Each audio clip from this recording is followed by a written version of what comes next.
So hello and welcome everyone. Today's show is called Hope is a Verb, and I'm joined here with Amy Downs. Amy is the CEO of Allegiance Credit Union in Oklahoma City, and they lost more than half of their employees in 1995. In the years since the bombing, Amy has become a mother. She's lost 200 pounds. She did an Ironman Triathlon. She got an MBA and a whole bunch of other interesting things, which we'll chat about today.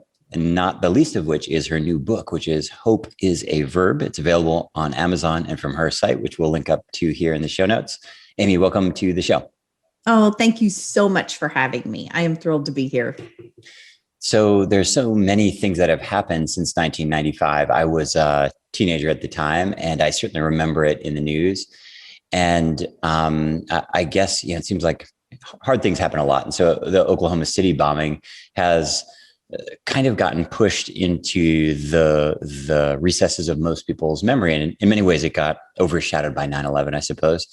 And it was still, it was and is a huge event that needs and should be remembered. So for people listening, many of whom are in our age range, I think many people, when you say that Oklahoma City bombing, they conjure up some image of ABC News or something, some sort of thing that was going on in the background, but they might not remember exactly what happened. So you were there, obviously. Remind people what happened in 1995. So 1995 is when the Oklahoma City bombing happened. But what's still kind of interesting is today that is still the largest act of domestic terrorism that has happened in the United States, even today. So basically what happened is you had, this person who was very disgruntled with the government, Timothy McVeigh, who was found guilty, and he drove a Ryder truck up to the building. There was a bomb that he had made out of fertilizer in the Ryder truck and detonated it and ran off. So that's what happened. And I was working in the building on the third floor, front glass windows right in front of me when this occurred. So, obviously, for anybody, we talk about, events that grab headlines or, 9/11 happened and that was bigger than this one. And, something that popped into my head when you were saying that is, so many of us, the longer we live in life, we have really difficult and even traumatic things that happen to us. Yeah. And, because I've had people say to me like, oh, I went through this thing, but, it's nothing like what you went through, like yours kind of wins. And, right. I feel like I've been reminded of this recently because I'm actually just went through double knee replacements. It does not matter what your trauma is. When you're going through that trauma, it's the biggest thing to you because you're the one walking through it. You know? And so, anyway, just kind of a little side rant there. Sorry. But I just, I feel like, and particularly this past year with people having businesses that have maybe been struggling, through quarantines and things like that. We've all been walking through different, almost really traumatic times together. Yeah. It's interesting that you should say that because I have found the same to be true. It's like, trauma is so individual, and I'm shocked by how what I would perceive as a small event affects someone so largely, and how such large events some people are able to brush off and move through. And there's a book called The Trauma of Everyday Life. And I don't remember anything. I read the book. I don't remember the book, but the title is so good. I just think about the title all the time. And it's just really, really stuck with me because life is traumatic and there's things that will happen. I want to chat a little bit about having these big pinnacle moments specifically. I have a sort of strange history with terrorist attacks. I was in New York City for September 11th. I was there. I watched the second tower fall. There was dust in my apartment. It was very, very close, very, very close. And so, our whole neighborhood was quarantined for 2 weeks, and quarantine meaning they just shut us down. And so that happened. And that was a really significant change in my life. It was the impetus for really everything that I do today. And then I've since been very close to a number of terrorist attacks. There was an Erewhon Shrine attack in Bangkok, a bombing, and I had a photo shoot scheduled there. And I was in a taxi probably about 1 kilometer away when it happened. I was here in Barcelona. I don't remember, I guess it was 3 summers ago. There was a terrorist attack, a van driving down Les Ramblas. I was on Les Ramblas at the time. And kind of a unique, all of these were unique experiences. No one should feel sorry for me. I have nothing but a privileged, blessed life. I just walk around with a 4-leaf clover on my head. But at the same time, I've been part of these events up close and personal. And this is leading to my question. When each of these events happened, and for sure September 11th was the biggest for me, so I just had this worldview flip that I couldn't really unravel. And this has happened for me in the past year with the pandemic as well too. It's just such a reorganizing of it's such a reframe that I just couldn't. There wasn't really a getting over it. It was just a moving forward with a new perspective. And I'm curious how that event shaped and changed and affected your life. Was it immediate? Did it happen over the course of years? Were you able to process it right away, or how did it look? Well, it changed my life immediately. Yeah. And I'd have to kind of, if it's okay, if I walk you through a little piece of that. Sure.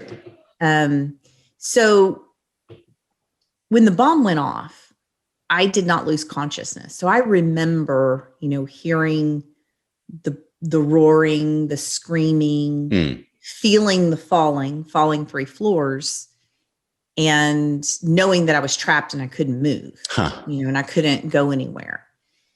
And it was 45 minutes before I heard men's voices, and they were looking for the daycare babies.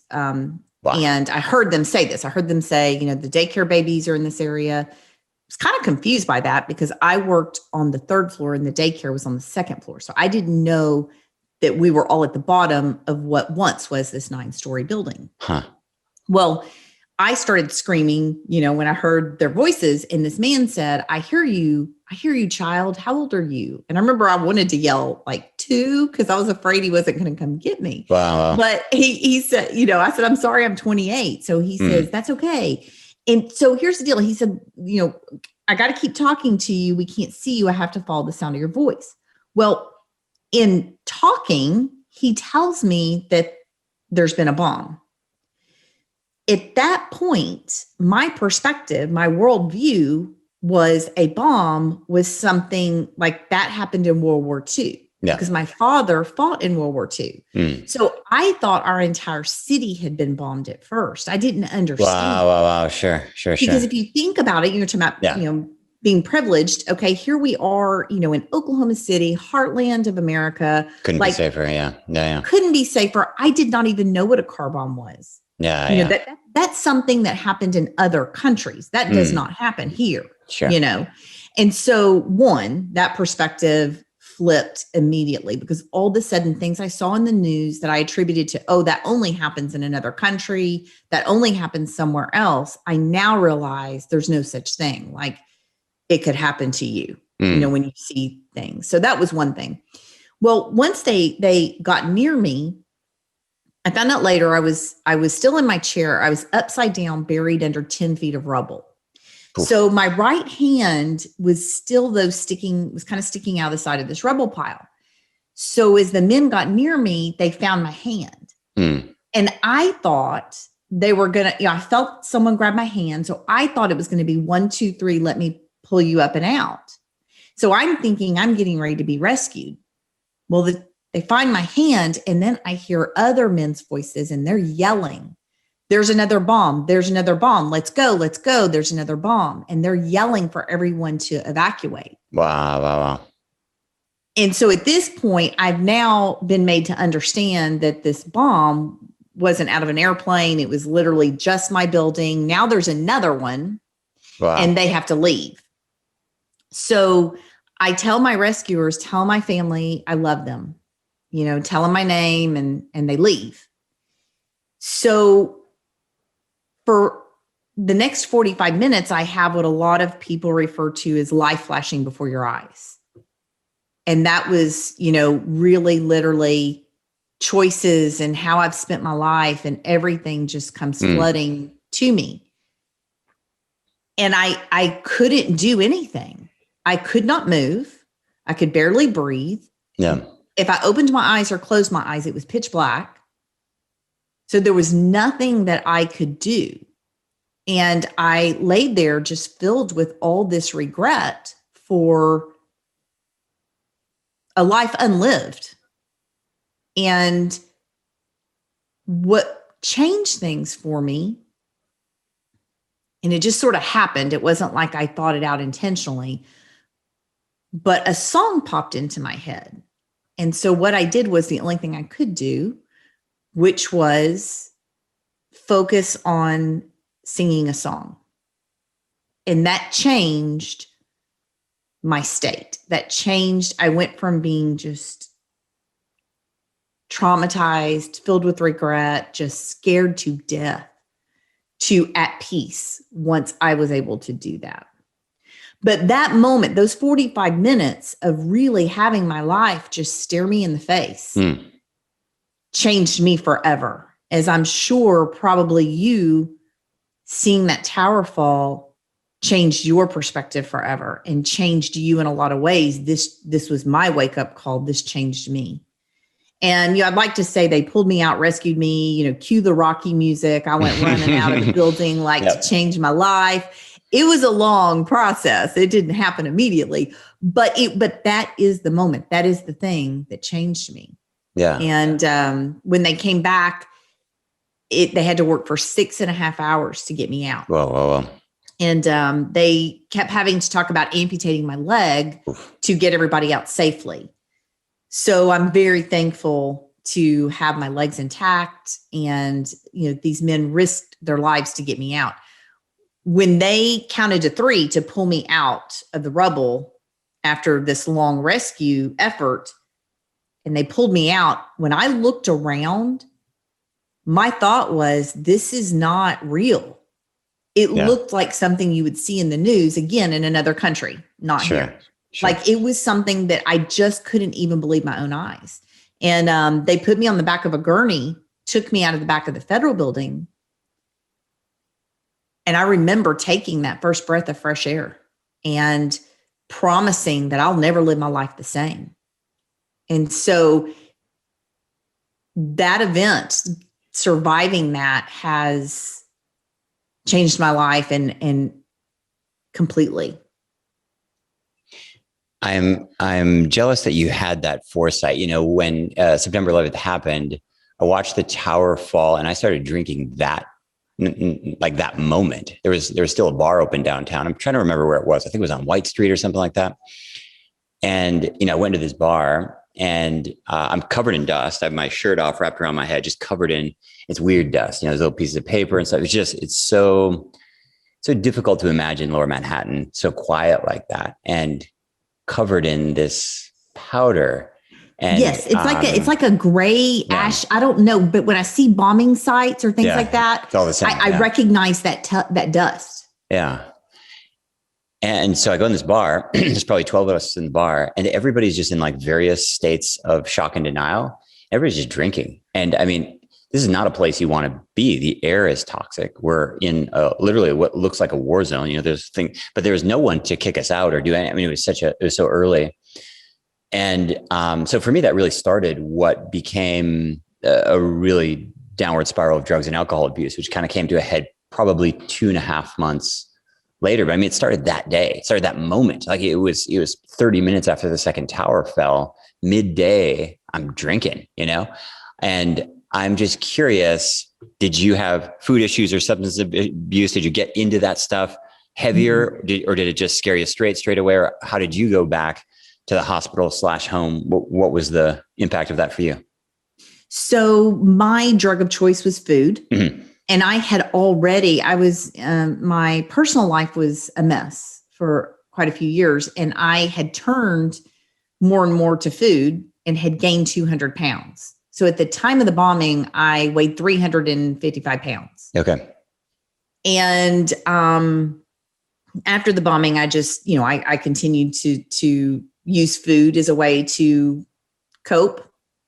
And that was, that's pretty much what I did. And it took a long time before I was able to move out of that. And, I don't know what it's like to have addictions, to other, like to drugs or alcohol.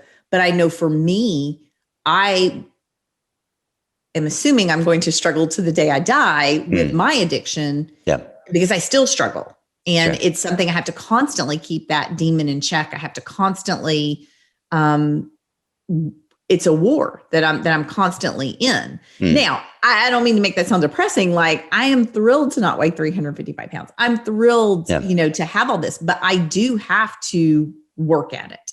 Yeah. And what did that recovery time look like? Because you're in the hospital, you go back home, and I imagine if your personal life was challenging before, afterwards, it must have been even more challenging. What did that look like? I was in the hospital for 8 days. During those 8 days, I found out that 18 of my 33 coworkers were killed. Wow. Which then meant that our business lost our business model, which was to serve the people. We were a financial institution. We served people in the building. So that's gone. Employees gone. Our space was free because they gave us space in the building to, because to serve everybody. So now we have to go pay for space. So, I guess if there was another thing that I threw myself into, it was work, because I felt like if our work survived, that it somehow meant the memories of those people that we worked with lived on as well. Yeah. So maybe becoming a workaholic, maybe that was another coping. I don't know, but I did really focus on work. And for quite a few years there to, adjust and make those pivots. Personal life became more difficult. Yeah.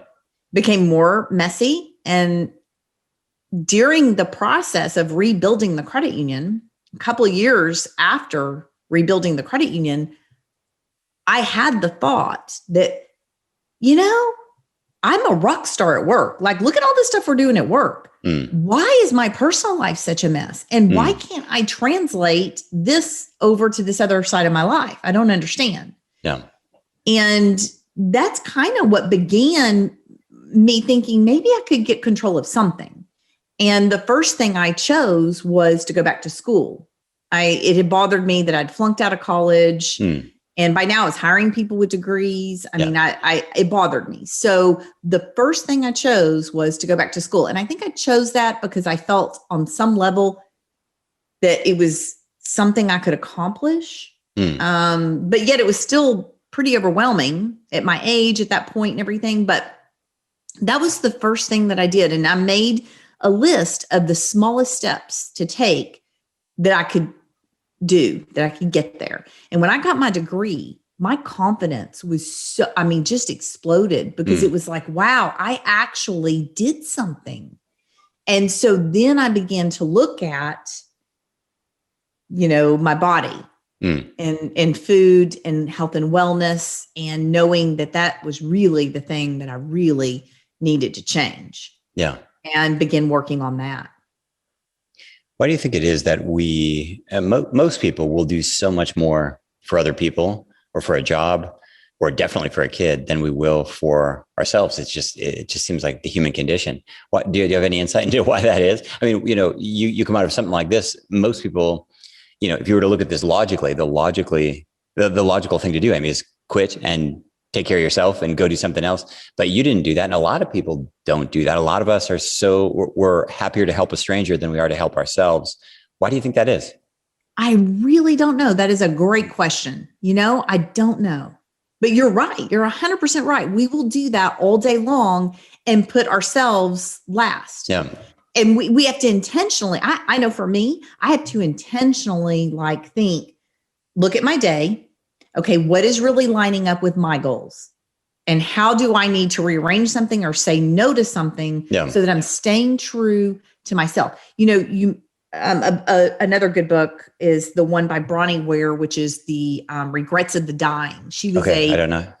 She was a hospice nurse. I see. And she did research on all her dying patients to find out like what their regrets were. And the number one regret was not having lived a life true to myself. And that was for me when I was dying, like that was like I had not lived my life. I hadn't lived it true to myself. I hadn't done that. Yeah. And so when we ignore ourselves and don't take care of ourselves, one day that's going to come back to be a regret that we did not live a life true to ourselves. Yeah. Yeah. It's, when I tell people that, people often say it's because you don't have enough self-love, enough self-esteem. I'm like, that might be true for somebody, but that's not true for me. I think so highly of myself, and yet I will do so much more for someone else than I will for myself. And here's kind of a hard question for you. So I grew up in a very, very Catholic family, and it's impossible to separate my character from Judeo-Christian values. It is who I am. And while I might not be practicing right now, it is my worldview. It's impossible to change that. And I was chatting with a friend of mine. I grew up in, well, sort of all over the place, but in the Midwest. So you and I have somewhat similar life experiences, I'm sure, at least pre-age 20 or something like that. And I was chatting with a friend of mine, and we were chatting about this specifically, and we're trying to figure out what we're trying to do. And it just kind of came out. I was like, I think I'm doing this because I want to be a good lamb of God. And I was like, yeah, I don't have these kind of conversations. And I don't know if that's good. I don't know if that's bad, but that's what came out of me. And I'm agnostic. I don't have any religious practice at the moment, totally open to all of these ideas. But me even saying that is irrelevant because it is who I am. You can't grow up in an environment like that. And you can't shed those values. They're there. And so I'm curious if you think perhaps part of that is just, Christian work ethic, sacrifice, future focus. I'm not sure. What do you think? No, I do believe it is. And I think maybe it's I grew up in a, very Christian home, and, love your neighbors yourself, help, serve others, help others, constantly ingrained. So I don't know if it's that kind of thing that's gone sideways, or if inside us there's some need to prove our worthiness or show that. I have no idea. No idea. But I do ask those questions because I'm an Enneagram 3, which is an achiever. Mm-hmm. And so I think to myself, what is wrong with you? Why do you have to constantly just go and achieve? And when is enough? And why are you doing this? And so I have to bring myself down to a more centered place where I can really think, okay, wait a minute, what's really important? If all this achievement goes away, who are you really? Who are you really? And why are you really doing this thing? Is it to bring attention? Is it to prove you're lovable? Is it to what? It's messy. Yeah. Talk to me a little bit about fitness. So many people listening, they're hearing your story, and maybe they're not carrying a couple 100 pounds, but maybe they're carrying 100 pounds or 50 pounds. It's a big burden, right? It's not they ate a little bit too much over the holidays or something like that. And they know, I know that doesn't go away in a month. It doesn't go away in a couple of months. In many cases, it's a many-year journey. And so whatever the suggestion, whether it's CrossFit or Orange Theory or the gym or a yoga class like I do, all of it just seems so inconsequential when there is this burden, physical, literal, emotional burden on their back. How can you help people reframe and rethink about things? I know you're into cycling. I know you got into Ironmans and these kind of, can you help people kind of think about fitness in a different way? So I can, speak from where I come from on this. And so the place where I was at, and I've had other friends who have felt the same, even though they didn't weigh as much as I did. But there's a little bit of this, I'm going to join the gym when, or I will start yoga when, or I will, we think we're not good enough, or we're too overweight to start it now. So we sort of say, you know what, when I lose a little weight, then I will go do this thing, that's this activity, whatever the activity is, right? Which I believe that in order for a person to stick to an activity, they've got to like something about it. Yeah. When I first started my activity and my physical transformation, I went to a gym because I thought, well, that's what you do. You like go to a gym. And I remember getting on it was actually the elliptical. Mm-hmm.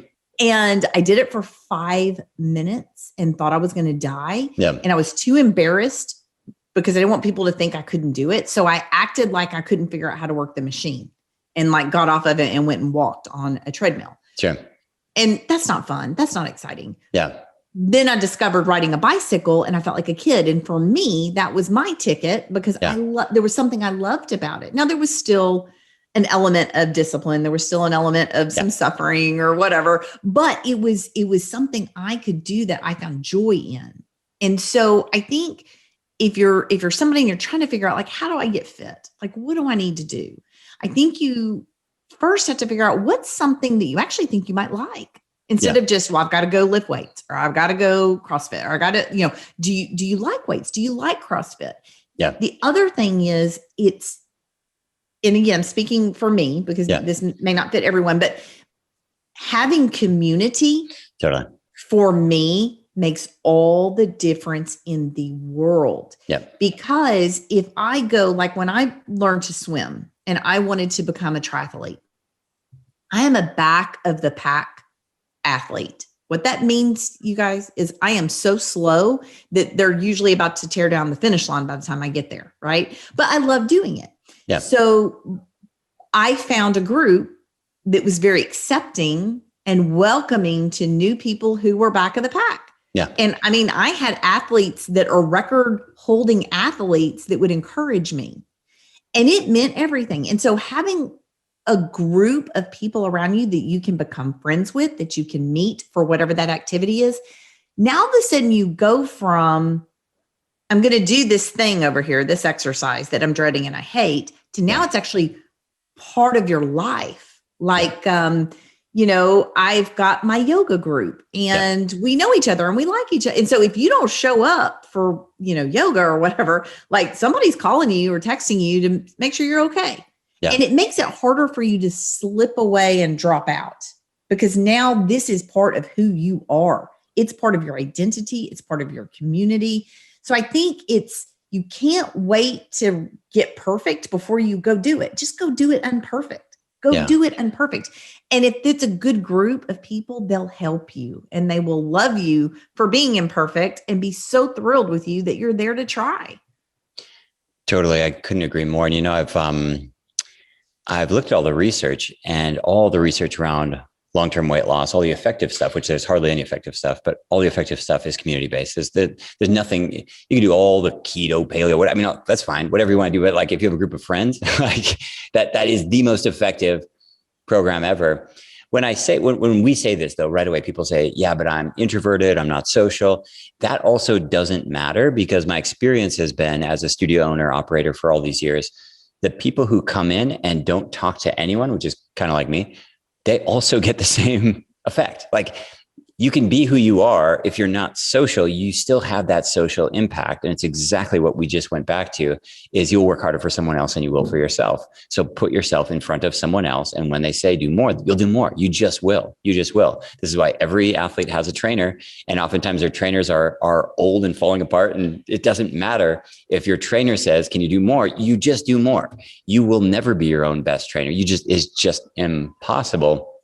And the power of community, even when it's not fun, it's just, I tell people the exact same thing. People say, is it good enough? Is it enough cardio? Is it enough strength? Who cares? Go do whatever you like. You like dancing, you like walking the dog, do that. And then get out and be around people. And this is advice to myself as much as anyone else, because I don't really like to be in social situations. I certainly don't like to be sweating around other people. I feel awkward. I mean, even after all these years of teaching all this stuff, I still feel awkward and clumsy, and it's just not my natural status. And yet when I do it, it's always nourishing on a level that can't really understand. We're tribal beings. We're meant to be in community. I was in northern Scotland, 7 years ago or something, somewhere around Loch Ness, and there was this castle. They were giving us a tour or whatever, and tiny castle. They're like 1,500 people lived in this castle, and I looked around. I was like, what? Like there's just land everywhere. I mean, this is now, there's land everywhere. So back then there was just land everywhere. Why do people smash into place? It's just what we do, right? It's just what we do. I think a lot of the loneliness pandemic that's happening right now is like people have spread out too far. Like your neighbor's that far away. It's nice to have some land and a big garage and dogs and all that stuff, but like it's not natural. You look at human history, people just smash. I'm here in Europe, these little teeny villages here in Catalonia. It's like, why would they do that? Right? There's land everywhere and they just cram in together. It's the human experience. Like for whatever reason, it does something to us. And if you're interested in evolutionary biology, go study that. Or if you're not, just know that it exists and you need to be around people and go to a place where there's people, go to the park and do Zumba or whatever. I would argue that if you are an introvert, the best thing you could do for your social well-being is to go do group activity with somebody, because guess what? You don't have to talk. Like I love, so you're right, my husband and I joke about this all the time. We go on a bike ride. We don't talk. Like a lot of times we can have headphones in. We're listening. Right.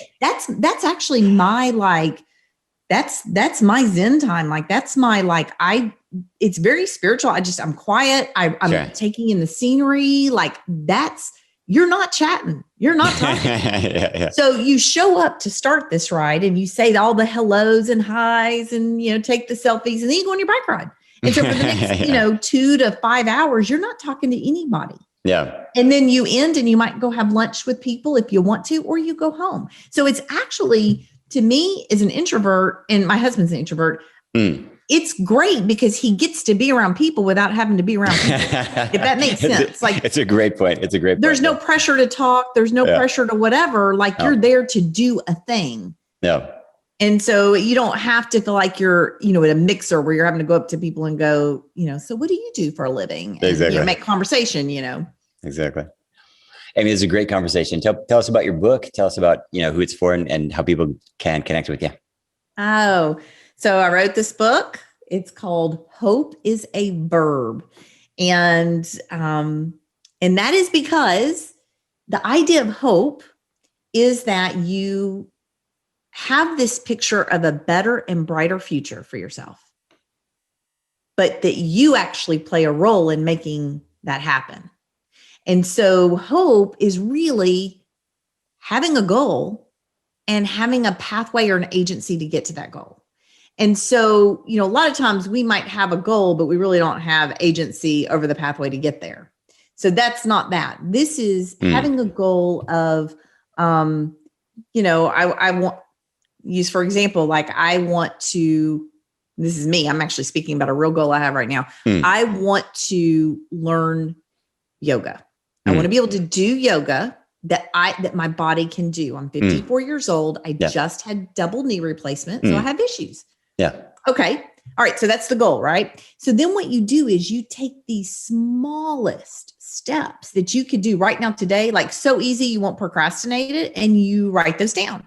And it's, I'm going to go Google senior citizen yoga moves or whatever, and you start that. And before you know it, if you get in a pattern of doing that, you end up with amazing transformation. And for me in my life, I've gone from being a teller who flunked out of college because I couldn't pass a math class to CEO of the same financial institution. And then from 355 pounds to a few years ago, I actually completed an Ironman Triathlon. And that's a 2.4 mile swim followed by a 112 mile bike ride and a 26.2 marathon, all within 17 hours. These are all accomplishments that if you would have told me I was going to do this 25 years ago, I would have said, yeah, right. Why don't you get me a rocket and I'll fly to Mars? I mean, it's just crazy. I would never have thought it. But consistently over time, just doing these small steps and stopping every so often to get clarity about what I really want. That thing where you say, okay, am I doing stuff for other people? Am I doing this for who? That kind of evaluation, and then constantly making sure your actions are lining up, just a small thing every day, you end up with huge transformation. So the book, it's not really a step-by-step help book on that, but it's just sort of the story of my life and surviving the bombing and how all this transformation came about.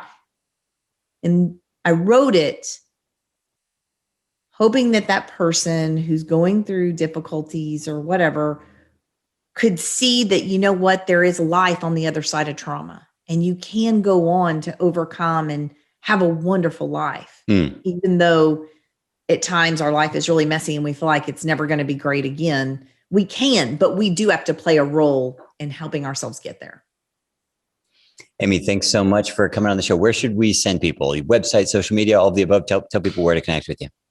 Best way to connect to me would be amydowns.org, and my book is on Amazon. Thanks so much, Amy. Let's keep in touch. Thank you. One of the more popular course requests that we've been getting is for a shoulder opening challenge. And we love the idea. We've been trying to figure out a way to do it. But if you do just shoulder openers for 14 or 21 days, you get so sore that you can't really sit at your computer the next day for work after about day 3 or 4. So we're working on a way to solve that problem. But in the meantime, I'm hosting a live shoulder opening workshop using gravity yoga and some really unusual shoulder opening stretches that we haven't done in other classes, other sequences, as well as some that many of you might be familiar with. And it's on the 11th of April, and it's a free class as part of our Easter sale. If you buy anything in our online store, you get the class for free. And this is kind of our work in progress as we go towards a challenge that will manifest sometime here in 2021. To find out about that challenge, please go to yogabody.com/Easter, and I hope to see you in class. This week's nutritional tip is in response to a listener question. Barry asked, Lucas, I saw your TikTok about weight loss and I had a question about carbohydrates. You said 1 gram per pound of weight, but what is that? How much your food weighs or how much your body weighs? So in Yoga Body Land, we always talk about throttling your carbohydrates. This isn't a low carb, keto, nothing like that. It's just about getting your carbohydrates down into a balanced level. When you're looking at nutrition, really when you're looking at anything, what we're trying to find is balance. And what you mostly find is imbalance through no fault of your own. It just, the world is imbalanced, particularly in the world of nutrition. With carbohydrate, most people overeat by a factor of about 2x, only because they're cheap, available everywhere, and delicious, whether it's cookies, crackers, biscuits, rice, pasta, bread, you name it. All of these things are everywhere. So here's the formula that we use. This is not exact science, but it works pretty well. You take your ideal body weight, let's say you'd like to weigh 150 pounds, and you turn that into grams, 150 grams, and those are your net carbs that you target in a day. Now, do I write down every single thing I eat? Nope, I never do that. Do I get exactly scientific about it? No, not at all. But if you get within that general range, it'll make a huge, huge difference. So if you throttle your carbs, meaning you cut them back, what do you boost up? Well, you boost up your fat and your protein, healthy fats and healthy proteins, of course. But this makes a huge difference for people. It's one of the simplest ways you can shift and balance. You don't have to give up your favorite foods. You just have to rearrange things a little bit. So hope that's helpful. Barry, give that a try. We have a ankle mobility knee alignment question from Susan on Instagram. Susan says, Lucas, I follow another Instagrammer and he is teaching, he's a movement guy, he's teaching that you should bend your knee way past your toes in squats and lunges. And I know that I've seen you say that you should align your knees over your ankles and not bend your knee past your big toe. Who is right? I appreciate the question, Susan. I think the answer is it depends. I always teach things that are minimum risk, safest range, only because I want to avoid and reduce my chances of injuries, and the same for my students at this phase and this objective of my phase of life. I think there are different phases for different things. You can absolutely bend your knees very, very deeply. Your knee is a hinge joint, right? It's designed to open and close, to flex and extend, and it can be fully flexed, so your knee bent, and it can take load. You know, if you look at B-boys, breakdancers, they're perhaps the best example of people who work in a very, very deep knee flexion, doing all kinds of funky moves, lateral rotation, medial rotation, all of the above. And your knee is definitely capable of that. The question is, do you want to take that risk? You can also go online and see people doing parkour, and they're doing stuff that I couldn't land a single one of their moves without spraining my ankle. But they've developed the agility and the mobility and the strength to be able to do that. And that's their goal. So you kind of have to look at your training goal. My advice would be, take things slowly, figure out what you're optimizing for. I think one of the biggest challenges in health and fitness is when you model your movement or your diet after someone else with different goals. So a couple of things. I see people modeling their diet after ultra marathoners and Ironmen. Well, the way that they eat is very different than the way that somebody who trains 5 hours a week eats. I see people modeling their diet after the people who win the CrossFit games, or they model their diet after a bodybuilder. Again, their nutritional intake, the way they train and recover, it's very, very different. So I think it's most important, at least in my perspective, to try to find somebody who's aspirational, but somebody who also has a similar alignment in terms of goals, so that, when you aim for a target, hopefully when you get there, things are what you were looking for. Hope that's helpful, Susan. For those of you who would like to send me questions, you can find me on Instagram. It's at Lucas Rockwood. Thanks for listening to The Lucas Rockwood Show. If you enjoy the podcast, I have 2 asks of you. Number 1, share the show on social media with your friends and tag me. My handle is at Lucas Rockwood. Number 2 is please leave a rating and review in whatever app you're listening on. And last but not least, before you go, if you'd like to be on my mailing list, every week I send out information about the podcast, behind the scenes stuff, announcements of online classes and special events. I email about once a week. You can do that at yogabody.com/sign me up. And right now we have a free breathing worksheet on that page as well.